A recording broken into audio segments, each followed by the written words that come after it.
একটা জলজ্যান্ত বিস্ময় জাসপ্রীত বুমরাহ। এই সময়ে তিনিই সেরা। ধ্রুপদী ব্যাটারদের ভূমি থেকে উঠে আসা এক পেস বিপ্লব বুমরাহ। লাল রঙা বল হাতে অস্ট্রেলিয়ার ব্যাটারদের শাসন করেছেন কি অবলীলায়। তিনি যখনই দারুণ কিছু করেছেন প্রায় তখনই ম্যাচ জিতেছে ভারত। পার্থেও সম্ভবত সে গল্পই লেখা হবে আরও একটি বার। গুনে গুনে 5খানা উইকেট তুলে নিয়েছেন জাসপ্রীত বুমরাহ। ব্যাটিং বিপর্যয়ের দিনে অধিনায়ক বুমরাহ দুহাতে আগলে রাখলেন গোটা দলকে। অস্ট্রেলিয়া যে মোমেন্টাম নিজেদের করেছিল সেই মোমেন্টামকে একাই ভারতের পক্ষে এনেছেন। টেস্ট ক্যারিয়ারের 11তম ফাইফার তুলে নিয়েছেন ডানহাতি এই পেসার। তার সফলতার হার বেশ প্রশংসনীয়। অস্ট্রেলিয়ার বুকে এই নিয়ে 8ম টেস্ট খেলতে নেমেছেন তিনি। লেবুর সুঘ্রাণ আরো বেশি, ত্বকের যত্ন আরো বেশি, চলে আরো বেশি। আপনার পকেটে কি বিদেশি না বাংলাদেশি? এরই মধ্যে 37টি উইকেটের দেখা পেয়ে গেছেন। গড়টা তার 18-র একটু বেশি। এমন দুর্দান্ত পারফরমেন্স তিনি হরহামেশাই করেন। তার সফলতার হার বেশ প্রশংসনীয়।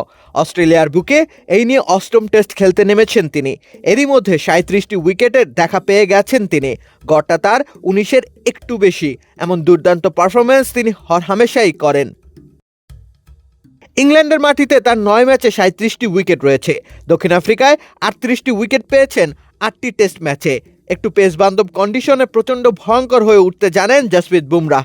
পার্থ টেস্টের আগে ভারত জিতেছে এমন 19টি টেস্টে 102টি উইকেট শিকার করেছেন বুমরাহ। তিনি কতটা কার্যকর বোলার তা আর বলার অপেক্ষা রাখে না। ওই 19টি ম্যাচের মধ্যে 8টি ইনিংসে ফাইফার আদায় করে নিয়েছেন তিনি। অস্ট্রেলিয়ার বুকে দ্বিতীয় ফাইফার তুলে নিয়েছেন তিনি পার্থ টেস্টে।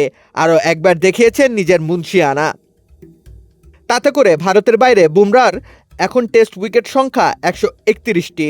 সংখ্যাটা এখানেই সীমাবদ্ধ থাকবে না সেটা সুনিশ্চিত, কেননা পার্থ টেস্টের এখনও যে একটি ইনিংস বাকি। বুমরাহ নিজেকে প্রতিনিয়ত ছাপিয়ে যাওয়ার মিশনে নেমেছেন। তিনি অনন্য এক উচ্চতায় গিয়ে থামতে চাইছেন। যদিও টেস্ট ক্রিকেটে খুব একটা নিয়মিত নন তিনি, ইনজুরির প্রবণতা রয়েছে তার। সে কারণে ওয়ার্কলোড ম্যানেজ করেই তাকে খেলতে হয়, নতুবা তিনি তাবর তাবর বোলারদের পেছনে ফেলতে পারতেন অনায়াসে। অন্তত তার সক্ষমতা সে সাক্ষ্য দেয় প্রতিনিয়ত। রাকিব হোসেন রুম্মান, খেলা 71।